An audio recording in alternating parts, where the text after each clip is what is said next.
Morning, Nashville Fit. My name is Ben Monnette, and I work for Treehouse Recovery here in Nashville, Tennessee.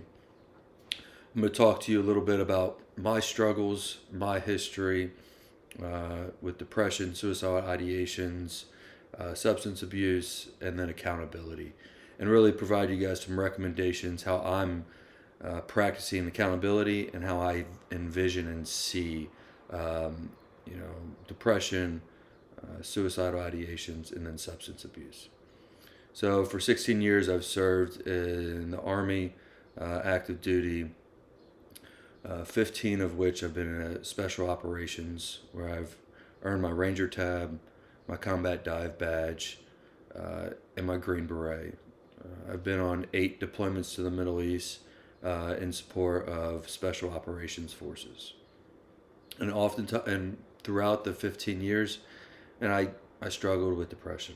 I struggled with suicidal ideations, and I struggled with substance abuse. And then I'm just going to provide you how I see depression now, how I see suicidal ideations, and then substance abuse. So depression to me is, man, it's always there. You're always thinking about the past. You're always thinking, man, I could have done this better. I should have done this better. And and it just eats away at me. Sometimes it can just consume me. And now understanding that, man, I always tell guys like, hey, listen, like you wanting to, you know, feel bad about what you did in the past, good. That's what you want sometimes. Use that as motivation. Accept it because you can't change it. But understand that, yes, I did some poor decisions. I've hurt some individuals, and I should have done this better. Okay, well, yeah, let's learn from that and move on. And move on and now think, okay, how can I do it better this time? You know, with me, when I consider, the past and the mistakes I've made, I look at it as like, okay, well, I failed. Okay, and if I don't do that again, then that's a victory. I may do a variation of that, but if I don't do that specific thing, man, that means I've learned from my mistakes. And I can consider that a victory. And as I continue to identify those thoughts of depression and then use perception shifting to now focus on that as a motivation, like, man, I remember how crappy I felt. Or now I feel so crappy that I hurt this person or I did those things. Yeah, use that. Use that as motivation. Use that motivation in the gym to get up at 4:30, 5:30 in the morning. Use that motivation to start eating healthier. Use that motivation to go to bed and take care of your body. All those three things, those key components of fitness, you do those things, and take out substance abuse, your depression will reduce. And as your depression reduces, suicidal ideations will reduce as well. For me, like those two went hand in hand. I was so depressed and so disgusted of my past, or so critical of my past. Your brain works in crazy ways, and the easy button switches on. It's like, well, hey, just what about suicide? But now as I'm more healthy, working on my physical fitness, focusing on eating healthy, and getting those needed hours of sleep, that depression goes, and I'm happier. The feel good chemicals are being released. The dopamine's being released when I'm working out, when I'm getting help, when I'm getting those hours of sleep that I need, um, and I don't want to leave this planet anymore.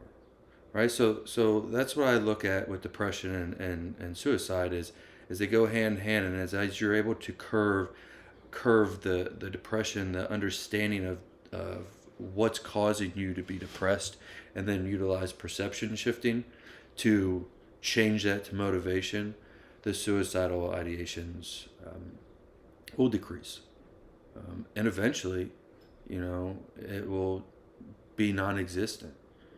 And we need to understand that we need to be patient with ourselves. Yes, we want our depression to be gone like this. and that's just not reality. Um, but if we can continue to make small steps forward, it doesn't matter how big those steps are, but if you're moving forward, then that's a victory and that's a success. With substance abuse, substance abuse is the easy button. It's a band aid to mask, to hide depression, suicidal ideations, anxiety, failure. Um, and when oftentimes, especially for me, when I was utilizing substances, that depression went away. Those suicidal thoughts went away. But when I was off them, they would come back further and harder and more severe and more intense. Um, to me, substance abuse is something that you know individuals with the right community, the right plan, and the right motivation can combat. Um, and lastly, I want to talk to you about accountability. I want to focus. Accountability is critical, critical in your recovery. Um, and I want to say two different parts of accountability. Accountability. The first part is yourself. You need to hold yourself accountable. You need to hold yourself accountable to get up in the morning when you don't want to get up and go to the gym. You hold yourself accountable when you want to sit there and maybe order a pizza and go eat some donuts. I love some donuts. Uh, but you go, cook your own dinner. Or it's 10 o'clock and there's a good sporting event or something, or your buddy calls you and it's like, hey, you want to go do this? Like, hey, man, no, I got to go to bed. I got to get, a certain amount of hours. I got to recover. Like, those are the ways that I've been holding myself accountable. And how I envision that is I look at what I want to become, what are my goals? And then I tailor, and remember when I was talking about depression, the perception shifting and using that pain, I use that. And I remember, hey, that's how I was. Those were my actions when active addiction. So I use that as motivation to be like, nope, I'm gonna get up. I'm gonna go to the gym at 4:30 in the morning. I'm gonna cook this healthy meal instead of ordering out. Um, so that's the portion of accountability, like the internalized accountability that you have for yourself. Because guess what? No one's gonna know whether or not you're doing the right thing when you're all by yourself. You have to hold yourself accountable. And then accountability of others. So I want to break these two parts about it. Is whenever you are asking your community for support to be held accountable, be specific. Give them as much detail as you possibly can. Hey, this is what I want to be held accountable. This is the reason why I want to be held accountable. And how, if I mess up, here's how I want to be held accountable. Give them specific guidelines. Because if you don't, you may not be getting what you need. Be able to communicate that to your accountability partner. So that just increases the chance of, in the event that something happens and you need to be held accountable, that individual knows exactly what to say, exactly when to say it, and he knows why he's saying that. And then lastly, and this is probably the most important part of accountability, is you must be willing to accept it from someone else. If you're asking to be held accountable, then you must be willing to accept that. And that's hard. When I've been held accountable by my peers, the initial response is to be defensive. Oh, no, that's not me. Don't do this. Or defend and attack, right? So that's if you're asking to be held accountable, and when someone holds you accountable, you need to humble yourself. You need to understand that, okay, I failed. That's okay. When you fail, that brings growth. Ask someone who's been able to deadlift, 450, 500, or get to the 1,000-pound club. Ask him how many times did that person fail before he reached his goal. I would argue there's quite a lot of times.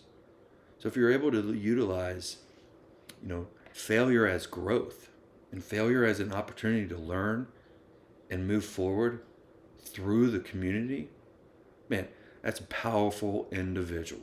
I'll tell you that. Very powerful. Lastly, with the community and you holding, asking to be held accountable, I'd urge you to go ask, a peer, a loved one, hey, do you need anything that I can help you with, or I can hold you accountable? So you get both sides of the story. You're being held accountable by an individual, but also you're doing the work to hold someone else accountable. And those two things, you learn so much about yourself. So hey guys, I really appreciate this Nashville Fit. Shout out to you guys. It's an awesome thing that you guys are doing. Really appreciate it again, and hope you guys learned something. It reached out to someone, and at the end of the day, we're all in this together. All right, love you guys. Bye.